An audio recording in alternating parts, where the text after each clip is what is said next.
এখন হিসাব মিলে যাবে। এই লক্ষ লক্ষ লাখে লাখে কাতারে কাতারে মানুষ নামাজ পড়ে, রোজা রাখে, হজ করে, অশান্তি কেন?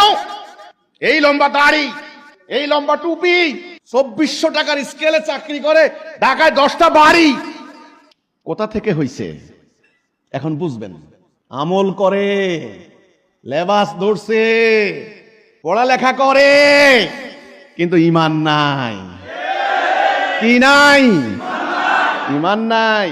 ধরেন আপনার হাত আছে, পা আছে, মাথা আছে, ঠ্যাং আছে, চোখ আছে, সব আছে, প্রাণ নাই। তাইলে এই হাত পা থাকার কোনো দাম আছে? ঠিক আমাদের মুসলমানদের কি আছে? মসজিদ আছে, মাদ্রাসা আছে, আলেম ওলামা আছে, ওয়াজ মাহফিল আছে, উরুস আছে, পীর সাহেব আছে, দোয়া কালাম আছে, সব আছে, কি নাই? ইমান নাই। কি ভয়াবহ কথা!